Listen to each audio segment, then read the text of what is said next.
नमस्कार दोस्तों, स्वागत है आप सभी का एक और डिटेल नोटिफिकेशन वीडियो में। और श्रम इंशाल्लाह आपके लिए लेकर आ गया है आज साउथ ईस्टर्न रेलवेज़ की वैकेंसी।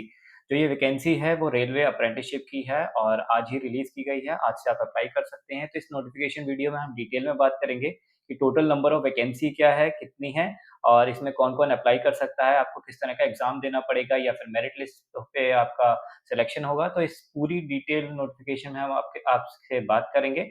तो इस वीडियो को बिना स्किप करे डिटेल तक एंड तक ज़रूर देखें। तो चलिए शुरू करते हैं हम अपना आज का डिटेल नोटिफिकेशन वीडियो। देखिए स्क्रीन पे आपको दिख रहा होगा कि डेट ऑफ नोटिफिकेशन 28/11/24 यानी कि आज ही ये नोटिफिकेशन रिलीज़ किया गया है और लास्ट डेट है एप्लीकेशन की 27/12 यानी कि 27 दिसंबर तक आप इसमें अप्लाई कर सकते हैं।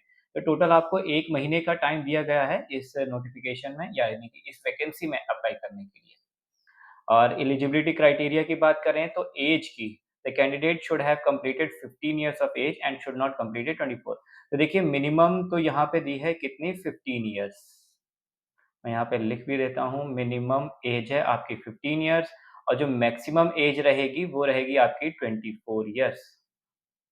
मैक्सिमम एज एज़ ऑन जो आपकी एज होनी चाहिए 24 इयर्स वो 1 जनवरी 2025 से पहले-पहले की हो जानी चाहिए, यानी कि मतलब इससे ज़्यादा नहीं होनी चाहिए, इस बात का ख़ास ध्यान रखिए।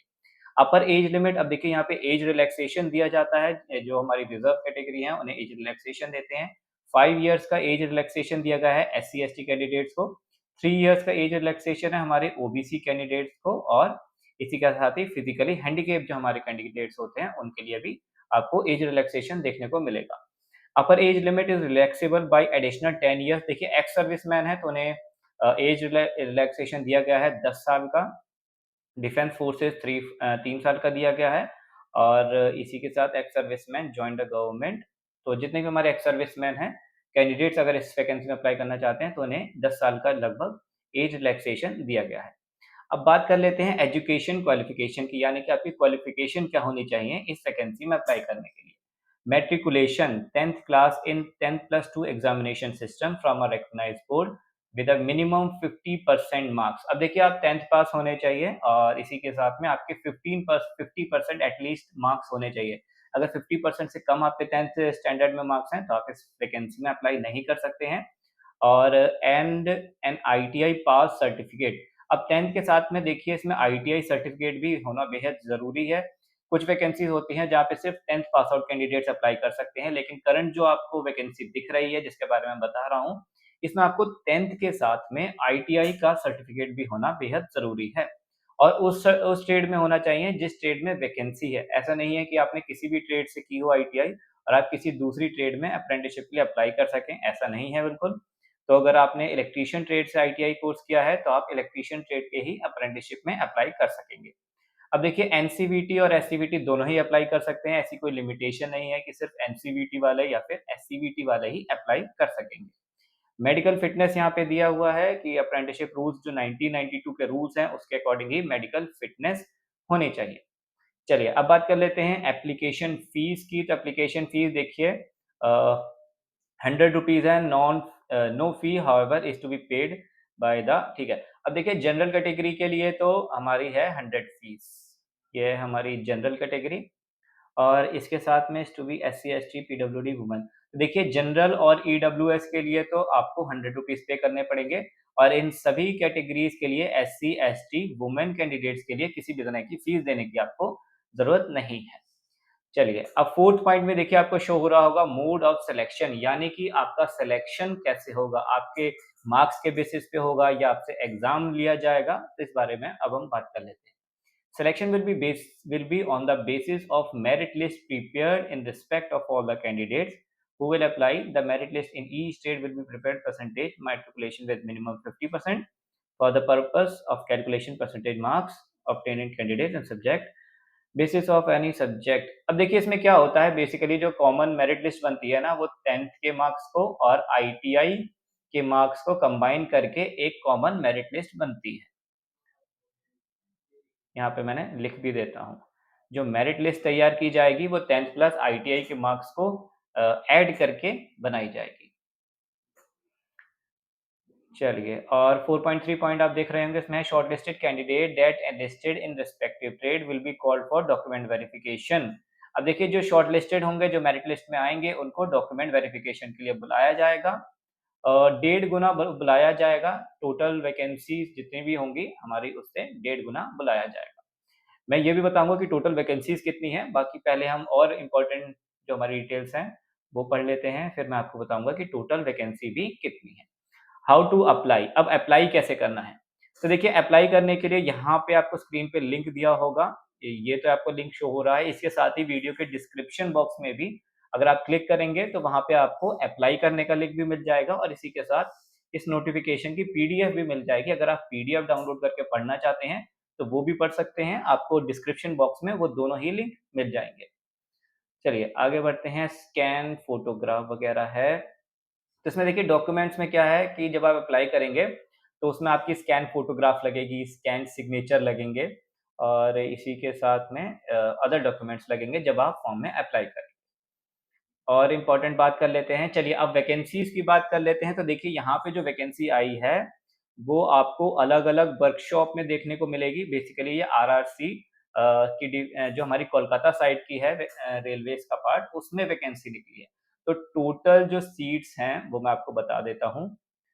टोटल नंबर ऑफ सीट्स हैं हमारे पास 1425।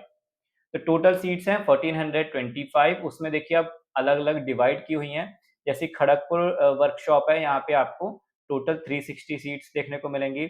खड़गपुर डिवीज़न वर्कशॉप में, और सिग्नल एंड टेलीकॉम सेक्टर जो है होगा हमारा वर्कशॉप खड़गपुर डिवीज़न का ही, तो वहाँ पे टोटल है 87। इसी तरह देखिए, अलग-अलग वर्कशॉप हैं, जैसे कि ट्रैक मशीन वर्कशॉप है, एसएससी इंजीनियरिंग वर्कशॉप है, कैरेज एंड वैगन है, ये सारे खड़गपुर डिवीज़न के हैं। डीज़ल लोको शेड है। इसमें देखिए, टोटल नंबर ऑफ वैकेंसीज़ आपको अलग-अलग देखने को मिलेंगी, जैसे कि डीज़ल लोको शेड में आपको 50 टोटल वैकेंसी देखने को मिलेंगी। कैरेज एंड वैगन जो हमारी डिपो है, वहाँ पे 121 सीट्स आपको मिल जाएँगी। अब इसमें देखिए, ट्रेड्स भी आपको दिख रही होंगी, जैसे कि फॉर एग्ज़ाम्पल हम पहले की ही बात करें, तो यहाँ पे फिटर है, टर्नर है, electrician, welder, mechanic diesel, machinist, painter और आरएसी। आरएसी मैकेनिक ट्रेड के लिए है, ध्यान रखिएगा। और अदर ट्रेड्स के लिए भी हम देखेंगे, जैसे कि एक नई आपको देखने को मिलेगी, केबल जॉइंटर, क्रेन ऑपरेटर। ये थोड़ी-सी डिफरेंट आईटीआई ट्रेड होती है, तो इनके लिए भी इस वैकेंसी में अप्रेंटिसशिप वैकेंसी निकली हुई है। और अगर थोड़ी-सी डिफरेंट की बात करें, देखिए यहाँ पे केबल जॉइंटर की ही एक आईटीआई ट्रेड नई है, जहाँ पे आपको रेलवे अप्रेंटिसशिप देखने को मिलेगी। बाकी सभी ट्रेड जो भी मेंशन है, वो मोस्टली सभी रेलवे अप्रेंटिसशिप में उनकी वैकेंसी आती रहती है। फिटर, इलेक्ट्रीशियन, वेल्डर, मशीनिस्ट वगैरह, इन सभी की वैकेंसी आती रहती है। तो इन सभी की अगर आपको देखिए टोटल नंबर ऑफ सीट्स देखनी है वन बाय वन, तो आप डिस्क्रिप्शन बॉक्स से ये पीडीएफ डाउनलोड कर सकते हैं।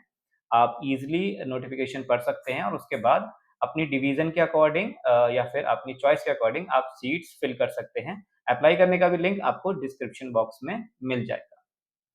चलिए, और हम देख लेते हैं क्या चीज़ें ज़रूरी हैं। यहाँ पे देखिए, आपको मेडिकल या फिटनेस सर्टिफ़िकेट है, ये भी आपको मिल जाएगा, लेकिन जो फिटनेस सर्टिफ़िकेट है, आपकी अपने नियर बाय जो गवर्नमेंट हॉस्पिटल होगा, वहाँ पे आप बनवा सकते हैं अपना फिटनेस सर्टिफ़िकेट। आपको टेस्ट करवाने होंगे, और उन सभी टेस्ट्स को जब आपका डॉक्टर एग्ज़ामिन करेगा, एमबीबीएस डॉक्टर एग्ज़ामिन करेंगे, फिर उसके बाद आपको एक फिटनेस सर्टिफ़िकेट इश्यू कर देंगे। तो वो भी आपको ज़रूर लगाना होगा इस वैकेंसी में अप्लाई करने के लिए। तो देखिए, यही सारी डिटेल्स थी इस वैकेंसी में अप्लाई करने के लिए। क्वालिफ़िकेशन मैं फिर से बता देता हूँ। यहाँ पे आपकी क्वालिफ़िकेशन होनी चाहिए 10th प्लस आईटीआई, ठीक है? आईटीआई कोर्स होना चाहिए आपका। मोस्टली सभी टेक्निकल यहाँ पे टेक्निकल ट्रेड्स ही हैं। नॉन टेक्निकल ट्रेड्स कोई भी नहीं है, जैसे कि कोपा वगैरह, तो इस तरह की कोई भी नॉन टेक्निकल ट्रेड्स नहीं है। सभी जितनी भी आईटीआई की ट्रेड्स यहाँ पे वैकेंसी है, उन सभी टेक्निकल ट्रेड्स हैं। तो अगर आपको फिर भी अभी कोई क्वेरी रह गई है, तो आप हमसे कमेंट सेक्शन में पूछ सकते हैं, मैं आपके सभी सवालों का जवाब दूँगा। और वीडियो पसंद आई हो, तो वीडियो को लाइक और चैनल को सब्सक्राइब करना बिल्कुल भी ना भूलें। तो मैं आशुतोष सिंह इसी तरह की एक और डिटेल नोटिफ़िकेशन वीडियो, और आप जो आपके लिए बहुत इन्फॉर्मेटिव रहेगी, फिर से लेकर आऊँगा जब भी कोई नई वैकेंसी आएगी। तो वीडियो को लाइक ज़रूर करें, और अपने फ्रेंड्स के साथ अपने सर्कल में ज़रूर शेयर करें, व्हाट्सएप पे या फिर फेसबुक पे, जहाँ भी आप कर सकते हैं। तो देखते रहिए श्रम इंशाल्लाह, मिलते हैं अगली नेक्स्ट वीडियो में। श्रम इन जॉब ऐप पर आप जैसे लाखों युवा जॉब पा रहे हैं। आज ही श्रम इन जॉब ऐप पर जाएं और अप्लाई करें अपनी पसंदीदा जॉब के लिए बिल्कुल फ्री में।